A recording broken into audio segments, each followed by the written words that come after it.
boa tarde. O ex-presidente Jair Bolsonaro está inelegível pelos próximos 8 anos.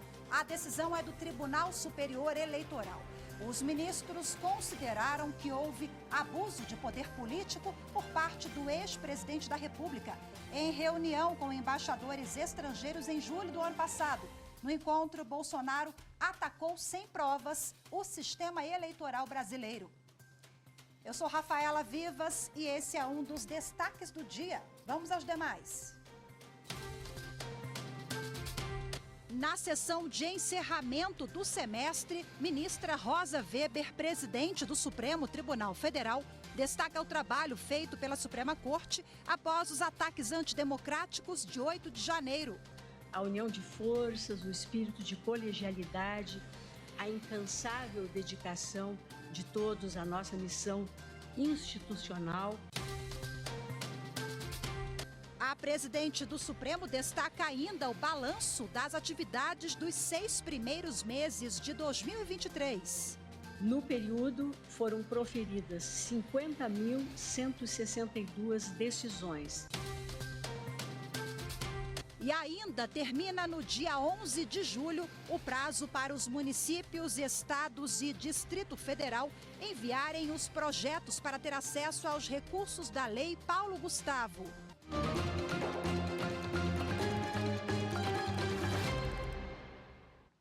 Em sessão do Tribunal Superior Eleitoral, que terminou há pouco, os ministros do TSE declararam o ex-presidente Jair Bolsonaro inelegível pelos próximos 8 anos. As informações do julgamento ao vivo agora com a repórter Carolina Chaves. Olá, Carol, boa tarde para você. Olá, Rafaela, boa tarde para você, boa tarde a todos. Olha, a ação de investigação judicial eleitoral foi protocolada pelo PDT contra o ex-presidente Jair Bolsonaro e seu vice Walter Braga Neto. O partido acusou o ex-presidente de abuso de poder político porque ele usou o Palácio da Alvorada e também a TV estatal EBC para realizar uma reunião com embaixadores e atacar sem provas o sistema eleitoral. A sessão de hoje foi retomada relembrando o placar até então de 3-1 pela condenação de Bolsonaro e 4-0 pela absolvição de Braga Neto. A ministra Carmen Lúcia foi a primeira a votar, acompanhando a maioria pela inelegibilidade do ex-presidente. A ministra também acompanhou a unanimidade a favor de Braga Neto. Carmen Lúcia deixou claro que a decisão dela levou como base o objeto da ação, que foi essa reunião realizada em julho do ano passado pelo presidente no Palácio da Alvorada. O presidente da Corte, ministro Alexandre de Moraes, também acompanhou a maioria para tornar Bolsonaro inelegível. Portanto, já o ministro Nunes Marques, ele divergiu, acompanhou a divergência para absolver Bolsonaro. Portanto, por 5-2, o Tribunal Superior Eleitoral tornou Jair Bolsonaro inelegível até 2030. Claro, Rafaela, que essa decisão ainda cabe recurso no próprio Tribunal Superior Eleitoral e, caso a defesa alegue alguma inconstitucionalidade, pode chegar ao Supremo Tribunal Federal. Rafaela.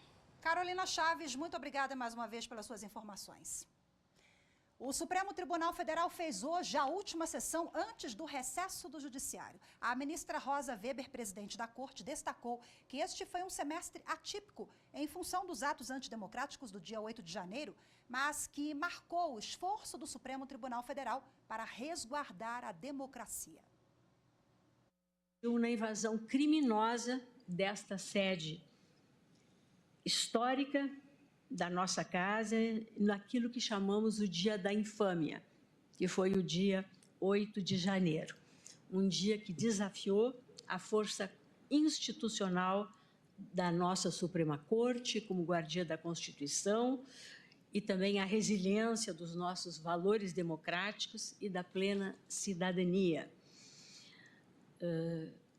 Sabemos todos que, nada obstante esse fato insólido e criminoso, repito, a união de forças, o espírito de colegialidade, a incansável dedicação de todos à nossa missão institucional, à luz do que nos comete a Constituição da República, revelaram-se sólidos e perenes o suficiente para garantir a permanência, sem qualquer solução de continuidade, da nossa prestação jurisdicional, ao lado da reconstrução em tempo recorde das nossas instalações. Mais uma vez, revelou-se a rigidez dos valores maiores que sustentam a atuação desse Supremo Tribunal Federal e a própria democracia em nosso país, que nos moldes da campanha que encetamos, manteve-se inabalada, como permanece inabalável. A presidente do Supremo, ministra Rosa Weber, destacou a produtividade da Suprema Corte nos primeiros 6 meses do ano. A ministra informou que houve um aumento de 20,5% de decisões colegiadas em relação ao primeiro semestre de 2022. No período, foram proferidas 50.162 decisões, sendo 41.722 decisões monocráticas e 8.440 decisões colegiadas. Em relação a 2022, houve um aumento de 20,5% das decisões colegiadas entre turmas e plenário, o que revela o reforço da colegialidade, diante deste aumento percentual superior a 20%. Ao longo do semestre, foram publicados 8.399 acórdãos, dado que, em comparação com o período correspondente de 2022, traduz incremento neste quantitativo. À época, foram publicados 7.852 acórdãos. E a ministra Rosa Weber lançou mais uma edição da Suprema, Revista de Estudos Constitucionais. A publicação semestral apresenta artigos, traduções e resenhas inéditas com temáticas contemporâneas relacionadas à área jurídica e inova ao incluir a inteligência artificial entre os temas abordados nesse volume. No total, 25 autores contribuem com a Revista Suprema. A presidente do STF destaca o alinhamento da linha editorial da revista com os Objetivos de Desenvolvimento Sustentável da Agenda 2030 das Nações Unidas, na medida em que contribui, entre outros, para promover a produção plural do conhecimento e fomentar a educação inclusiva e de qualidade. Ainda na sessão, o plenário do Supremo Tribunal Federal continuou hoje o julgamento do mérito da validade da tese da legítima defesa da honra em julgamento perante o Tribunal do Júri. A repórter Evne Araújo conta pra gente agora os detalhes. Desde 2021, o uso do argumento da legítima defesa da honra é proibido em júri popular. A determinação foi do próprio Supremo Tribunal Federal em decisão liminar. Agora, os ministros da Corte analisam o caso em definitivo. O relator da ação, ministro Dias Toffoli, já havia votado pela invalidade da tese. Segundo ele, a alegação diz respeito aos princípios constitucionais da dignidade da pessoa humana, da proteção à vida e da igualdade de gênero. Na sessão plenária de hoje, os ministros André Mendonça, Nunes Marques, Alexandre de Moraes, Luiz Roberto Barroso e Edson Fachin acompanharam o relator. Ao apresentar o voto, o ministro Nunes Marques salientou que a tese da legítima defesa da honra é arcaica e cruel. Os avanços na legislação penal, especialmente os verificados na Lei Maria da Penha, com a tipificação do feminicídio, demonstraram que o legislador brasileiro tem uma preocupação especial no sentido de combater a discriminação contra a mulher. Então, é chegada a hora dos nossos tribunais varrerem para o campo do tétrico e do proscrito a chamada legítima defesa da honra, quanto aos crimes praticados contra as mulheres por ciúme e objetificação do ser humano. O ministro Alexandre de Moraes lembrou que, segundo o Monitor Nacional da Violência, a cada 7 horas uma mulher é assassinada no Brasil. Por isso, a importância de a Corte se posicionar sobre o tema. Estamos chegando ao final do primeiro quarto do século XXI e ainda persiste. Obviamente, bem menos acentuado, mas ainda, principalmente, como lembrou o eminente ministro Dias Toffoli, no Tribunal do Júri, às vezes, esse argumento acaba convencendo os jurados no quesito genérico. A ministra Carmen Lúcia ainda não apresentou o voto, mas se manifestou no julgamento para alertar sobre os preconceitos de gênero. Segundo ela, há tanto machismo estrutural quanto uma naturalização histórica no país dos crimes contra as mulheres. Ser mulher no Brasil não é simples, nem é só um fato corriqueiro.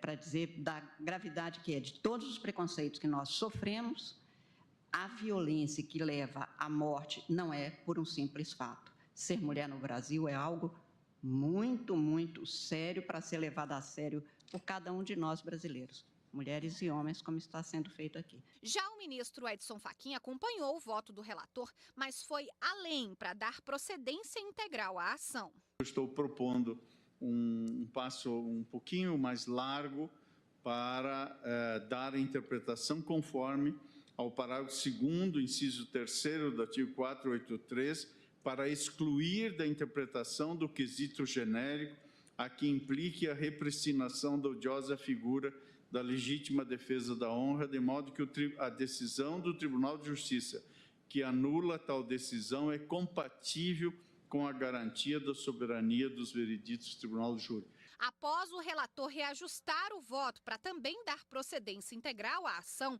o julgamento foi suspenso e deve ser retomado depois das férias forenses. A seguir, vamos falar sobre a Lei Paulo Gustavo. Termina no dia 11 de julho o prazo para o envio de projetos para ter acesso aos recursos. As informações em instantes, voltamos já.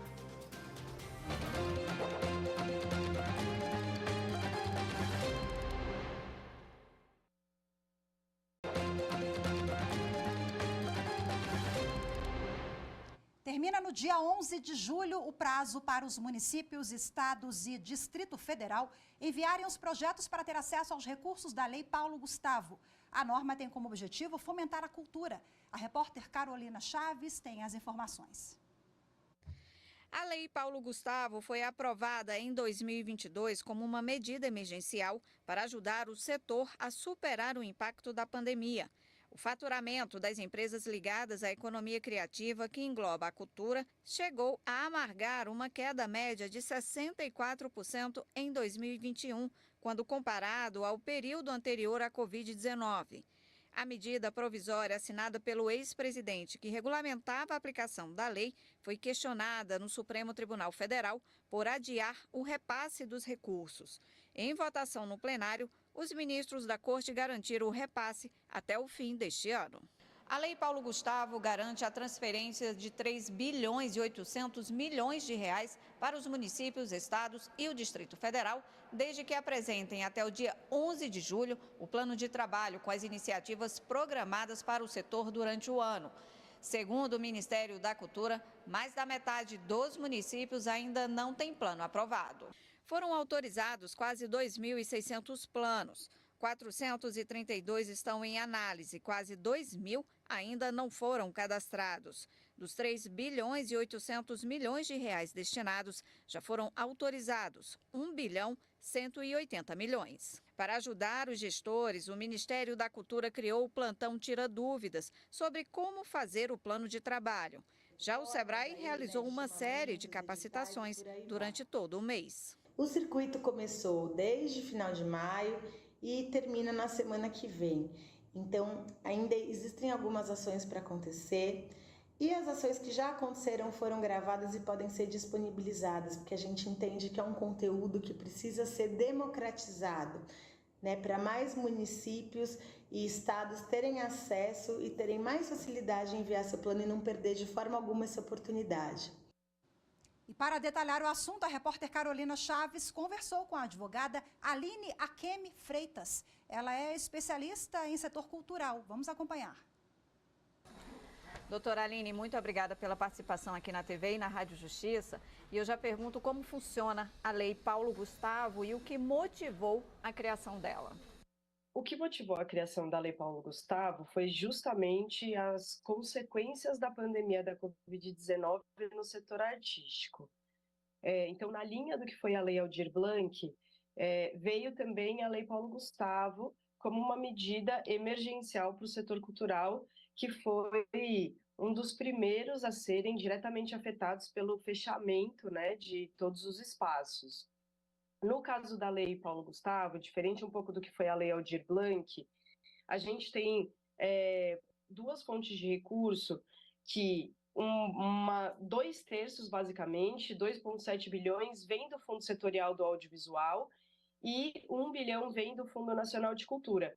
E por isso também a Lei Paulo Gustavo tem essa divisão no repasse dos recursos. Então, parte dela, obrigatoriamente, vai ter que ser direcionada para projetos audiovisual, para produção, capacitação, reformas de sala de cinema, enfim, investimento em pequenas e microempresas, e o restante pode ser direcionado para projetos dos diversos segmentos, né? Dança, teatro, circo, museus, né? Enfim, para exposições. Então, tem essa diferença.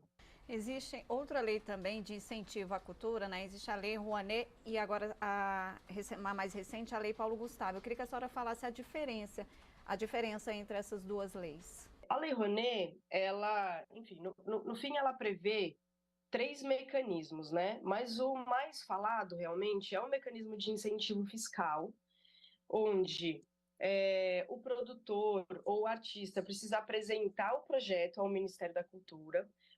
Esse projeto ele passa por uma aprovação e quando o projeto é aprovado, o proponente, né, como a gente chama, ele ganha uma chancela do Ministério da Cultura para buscar patrocínios junto a empresas e pessoas físicas.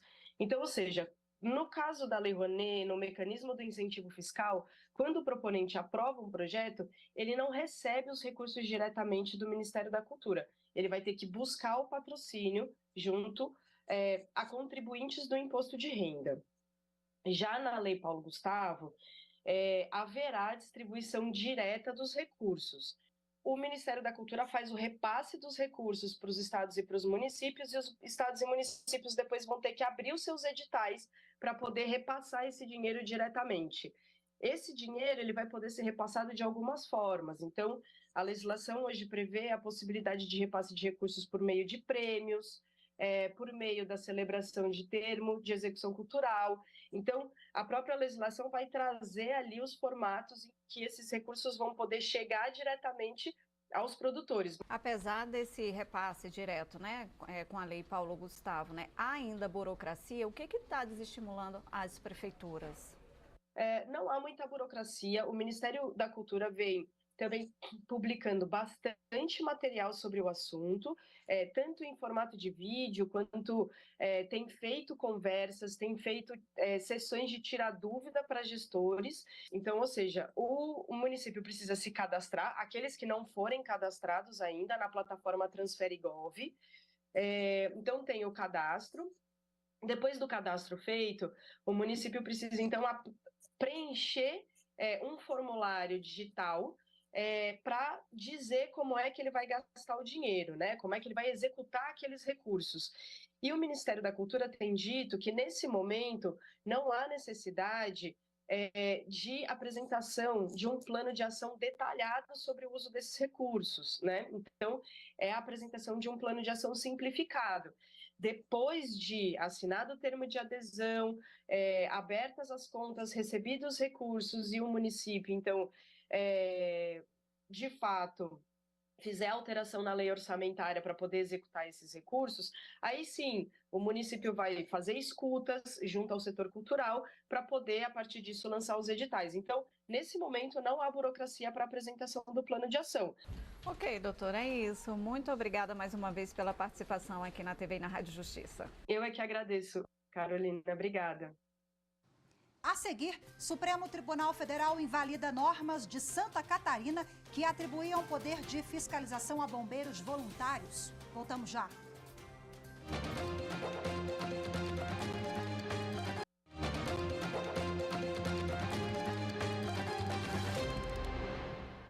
A quarta turma do Superior Tribunal de Justiça decidiu que a saúde frágil de um bebê prematuro não justifica reduzir indenização por infecção hospitalar que deixou sequelas na criança.